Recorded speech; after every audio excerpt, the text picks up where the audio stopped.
Assalamualaikum warahmatullahi wabarakatuh. Perkenalkan, nama saya Septiana dari kelompok 5. Sebelumnya, saya ucapkan terima kasih banyak kepada Ibu Lupianti Fitri SPD MPD selaku dosen pengampu mata kuliah ilmu pendidikan yang telah mempersilahkan saya untuk mempresentasikan materi mengenai asas pendidikan. Sebelum lebih lanjut membahas apa saja asas pendidikan, terlebih dahulu kita pahami apa itu asas dan apa makna asas tersebut.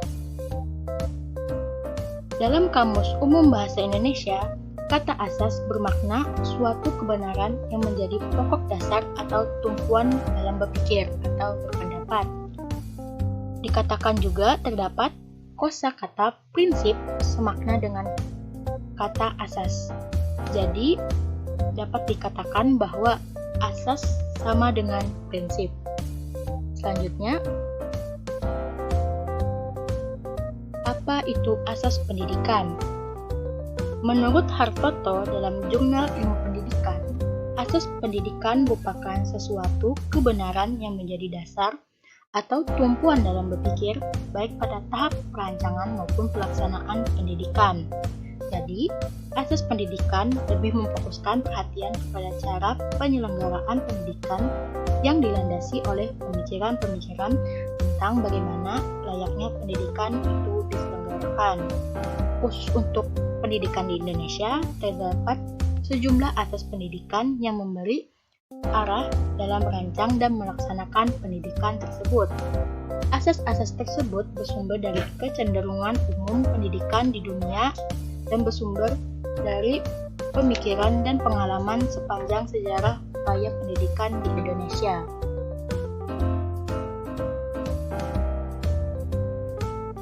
Selanjutnya, menurut Umar Tirta Raharja, asas pendidikan terbagi menjadi 3. Yang pertama ada asas Tutpuri Handayani, yang kedua ada asas belajar sepanjang hayat, dan yang ketiga ada asas kemandirian dalam belajar.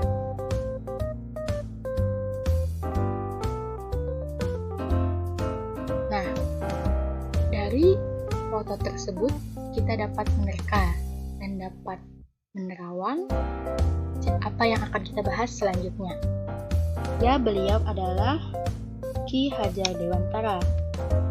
Beliau adalah seorang perintis kemerdekaan dan pendidikan nasional sekaligus perintis asas Tutpuri Handayani, yang mana asas Tutpuri Handayani sering kita lihat di lambang-lambang sekolah dasar.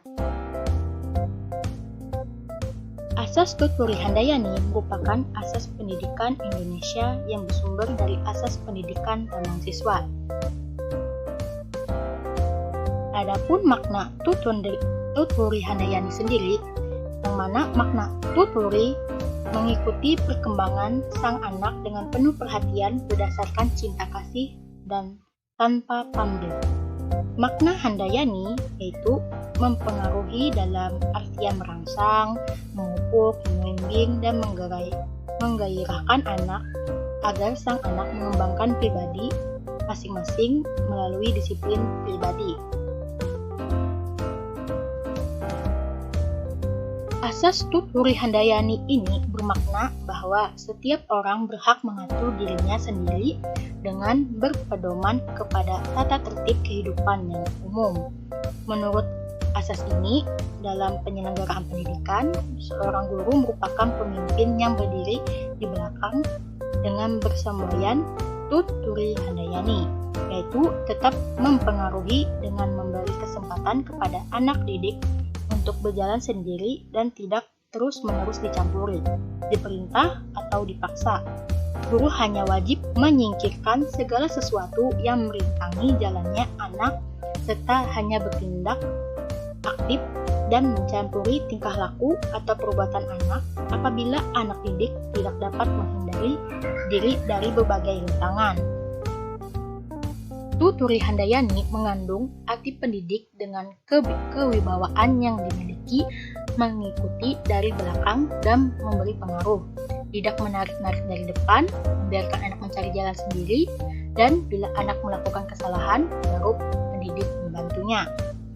dapat dikatakan bahwa asas Tuturi Handayani ini merupakan cikal bakal dari pendekatan atau cara belajar siswa aktif. Adapun makna Tuturi Handayani sendiri, yang mana makna Tuturi mengikuti perkembangan sang anak dengan penuh perhatian berdasarkan cinta kasih dan tanpa pamrih. Makna Handayani yaitu mempengaruhi dalam artian merangsang, memupuk, membimbing, dan menggairahkan anak agar sang anak mengembangkan pribadi masing-masing melalui disiplin pribadi. Asas Tuturi Handayani ini bermakna bahwa setiap orang berhak mengatur dirinya sendiri dengan berpedoman kepada tata tertib kehidupan yang umum. Menurut asas ini, dalam penyelenggaraan pendidikan, seorang guru merupakan pemimpin yang berdiri di belakang dengan bersemboyan Tuturi Handayani, yaitu tetap mempengaruhi dengan memberi kesempatan kepada anak didik untuk berjalan sendiri dan tidak terus-menerus dicampuri, diperintah atau dipaksa.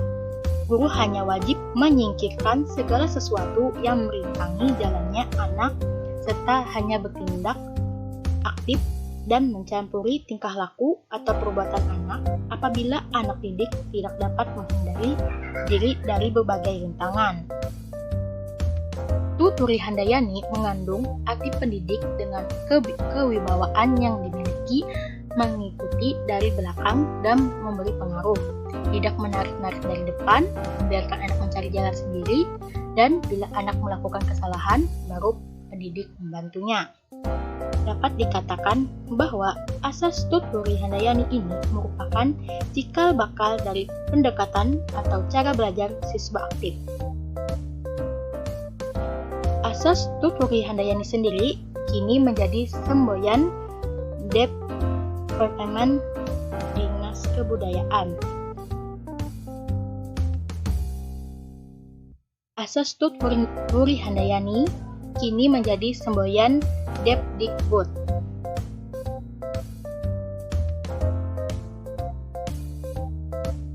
Asas Tuturi Handayani yang dikumandangkan oleh Ki Hajar Dewantara tersebut mendapat tanggapan positif dari Dr. Andes R.M.P. Susrokartono, yang mana beliau adalah filsuf dan ahli bahasa, dengan menambahkan dua semboyan untuk melengkapinya, yakni Ing Ngarso Sung Tulada dan Ing Madya Mangun Karsa. Kini ketiga semboyan tersebut telah menyatu menjadi satu kesatuan asas, yaitu yang mana Ing Ngarso Sung Tulada. Kini ketiga semboyan tersebut telah menyatu menjadi satu kesatuan asas, yaitu Ing Ngarso Sung Tulada, yang berarti di depan memberi contoh atau jika di depan menjadi contoh. Yang kedua ada Ing Madya Mangun Karsa, atau yang berarti jika di tengah-tengah membangkitkan kehendak, hasrat atau motivasi. Dan yang ketiga ada Tuturi Handayani, jika di belakang mengikuti dengan awas.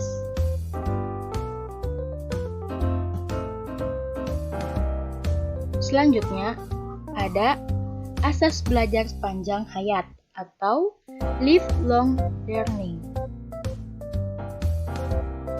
yang mana pada dasarnya manusia adalah makhluk yang tidak pernah sempurna. Dia selalu berkembang mengikuti perkembangan yang terjadi di lingkungan kehidupannya. Dewasa ini, akibat kemajuan ilmu dan teknologi yang amat pesat, terjadi perubahan yang amat pesat dalam berbagai aspek kehidupan. Akibatnya, apa yang dipelajari oleh seseorang pada beberapa tahun yang lalu dapat menjadi tidak berarti atau tidak bermanfaat lagi. Hal ini disebabkan karena apa yang telah dipelajarinya sudah tidak relevan lagi dengan berbagai masalah kehidupan yang dihadapinya. Jadi, implikasi dari kemajuan ilmu dan teknologi yang amat pesat tersebut ialah seseorang dituntut untuk mau dan mampu belajar sepanjang hayat. Asas belajar sepanjang hayat merupakan sudut pandang dari sisi lain terhadap pendidikan seumur hidup, yang mana sesuai dengan hadis Nabi Muhammad SAW yang sudah tidak asing lagi di telinga kita, beliau pernah bersabda, yang artinya tuntutlah ilmu dari buayan sampai meninggal dunia.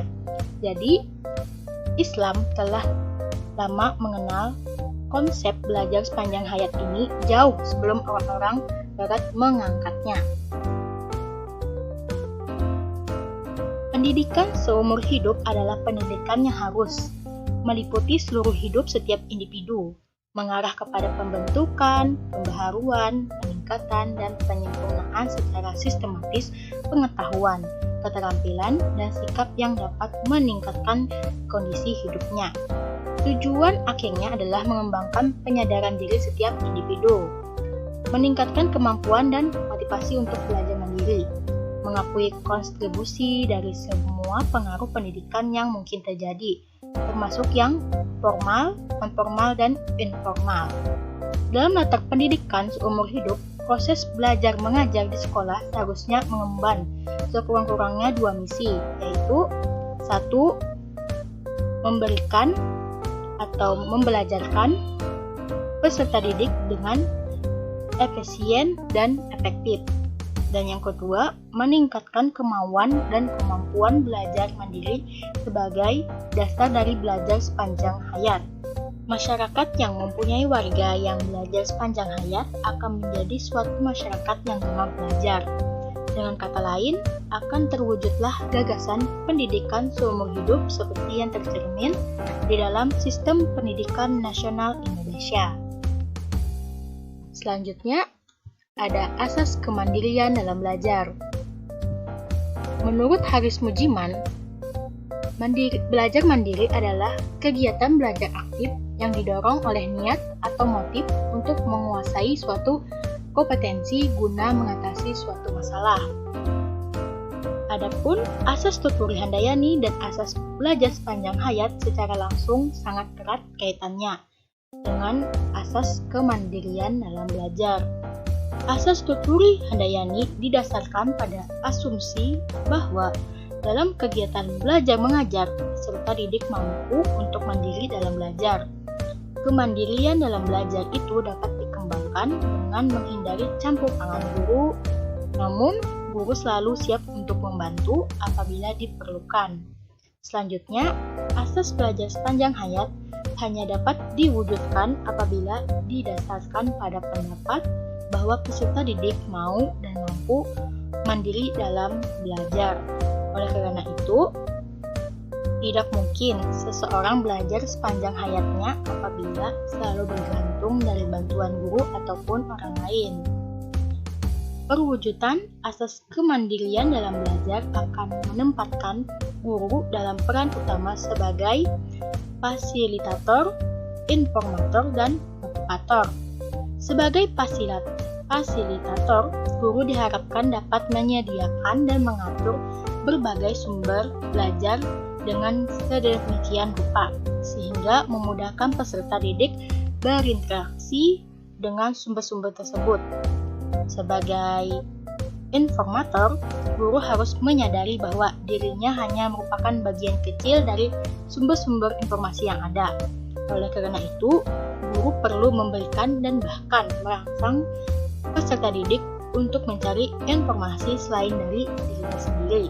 Sedangkan sebagai motivator, guru mengupayakan timbulnya prakarsa peserta didik untuk dapat memanfaatkan sumber belajar secara maksimal. Terdapat beberapa strategi belajar mengajar yang dapat mengembangkan kemandirian dalam belajar, yaitu yang pertama, cara belajar siswa aktif. Dari belajar dari modul, paket belajar, dan sebagainya. Belajar dengan didukung oleh pusat sumber belajar yang memadai. Yang kedua, belajar dengan didukung oleh suatu pusat sumber belajar atau PSB yang memadai. PSB memberi peluang tersedianya berbagai jenis sumber belajar, di samping bahan di perpustakaan. Dengan dukungan PSB, asas kemandirian dalam belajar akan lebih dimantapkan dan dikembangkan.